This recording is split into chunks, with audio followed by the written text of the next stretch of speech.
Hello guys, welcome back to my channel. അപ്പോൾ ഇന്ന് ഉണ്ടാക്കാൻ പോകുന്നത് എഗ് സോയ മസാല കേട്ടോ. അപ്പോൾ നമുക്കിനി വീഡിയോയിലേക്ക് പോകാം. ആദ്യം തന്നെ സോയ ചങ്ക്സ് കുറച്ച് ഉപ്പിട്ട് വെള്ളത്തിലൊന്ന് വേവിച്ചെടുക്കണം. അത് കഴിഞ്ഞിട്ട് വേണം നമുക്കൊരു കടായി വെച്ച് അതിലേക്ക് നമുക്ക് എണ്ണയോ അല്ലെങ്കിൽ സൺഫ്ലവർ ഓയിലോ നമുക്ക് ചേർക്കാം. പിന്നെ അതിലേക്ക് വേണ്ട ഇൻഗ്രീഡിയൻസ് എന്ന് പറയുന്നത് പച്ചമുളക്, വെളുത്തുള്ളി, സവാള, ഇഞ്ചി, പിന്നെ കുറച്ച് ക്യാപ്സിക്കം, പിന്നെ തക്കാളിയും കൂടിയാണ്. ആദ്യം നമുക്ക് എണ്ണയിലേക്ക് നമ്മുടെ ഇഞ്ചിയും വെളുത്തുള്ളിയും കൂടി നന്നായിട്ട് ഇട്ടൊന്ന് മൂപ്പിച്ചെടുക്കണം.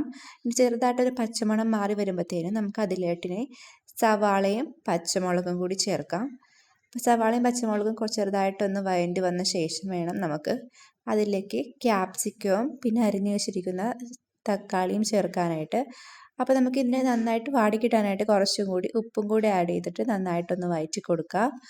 അപ്പോൾ നന്നായിട്ടൊന്ന് വഴണ്ടി വരട്ടെ കേട്ടോ. ചെറിയൊരു ബ്രൗൺ കളർ ആയാൽ മതി. ഇനി അതിലേക്ക് നമുക്ക് തക്കാളിയും പിന്നെ ക്യാപ്സിക്കം ഇട്ടിട്ട് ചെറുതായിട്ടൊന്ന് വഴറ്റിയെടുക്കാം. ക്യാപ്സിക്കം അധികം ഉടഞ്ഞിത് പോവണ്ട. അപ്പം അതിന് മുമ്പായിട്ടൊന്ന് ഈ ഒരു പരുവാക്കി എടുക്കേണ്ട. അപ്പോൾ ഏകദേശം ഇത് ആയിട്ടുണ്ട്. ഇനി നമുക്ക് ഇതിലേക്ക് പൊടികളൊക്കെ ആഡ് ചെയ്യണം. ആദ്യം നമുക്ക് മഞ്ഞൾപ്പൊടി ആഡ് ചെയ്യാം. ഏകദേശം ഞാനൊരു 1/2 സ്പൂൺ എടുത്തിട്ടുണ്ട്. ഇനി അതിലേക്ക് വേണ്ടത് ഒരു സ്പൂൺ മല്ലിപ്പൊടിയാണ്. മല്ലിപ്പൊടിയും കൂടി ഇട്ടിട്ട് നന്നായിട്ടൊന്ന് വഴച്ചെടുക്കണം. ഈ രണ്ട് സാധനത്തിന് നല്ലൊരു പച്ചമണമൊന്ന് മാറി കിട്ടുന്നവരെ നന്നായിട്ടൊന്ന് വഴച്ചെടുക്കുക. ഇനി അതിലേക്ക് നമുക്ക് വേണ്ടത് 1 സ്പൂണോളം നമ്മുടെ മുളക് പൊടിയാണ്. മുളക് പൊടി എരിവുള്ളതാണെങ്കിൽ അധികം ചേർക്കണ്ട, കാരണം നമ്മൾ ഇതിനകത്തേക്ക് കുരുമുളക് ചേർക്കുന്നുണ്ട്. അതുകൊണ്ട് തന്നെ ഇനി അതിലോട്ട് കുറച്ച് മസാലപ്പൊടിയും കൂടി ആഡ് ചെയ്തിട്ട് നന്നായിട്ടൊന്ന് മിക്സ് ചെയ്യാം. ഇനി ഇതിലേക്ക് ചെറിയൊരു പുളിപ്പും ചെറിയൊരു മധുരത്തിനും വേണ്ടിയിട്ട് നമ്മൾ കുറച്ച് ടൊമാറ്റോ സോസ് ആഡ് ചെയ്യുന്നുണ്ട്. നിങ്ങൾക്ക് വേണമെങ്കിൽ ആഡ് ചെയ്യാം, അല്ലെങ്കിൽ ഇത് സ്കിപ്പ് ചെയ്യാവുന്നതാണ്. ഇനി അതിലേക്ക് കുറച്ചും കൂടി ഇതിനാവശ്യമായ വെള്ളവും കൂടി ചേർത്ത് ഒന്ന് ഗ്രേവി പോലെ ആക്കി എടുക്കേണ്ടതുണ്ട്.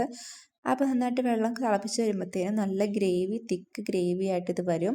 ഇനി ഇതിലേക്ക് കഴുകി നമ്മുടെ പിഴിഞ്ഞ് മാറ്റി വെച്ച സോയ ചങ്ക്സും കൂടി നമുക്ക് ചേർക്കാം.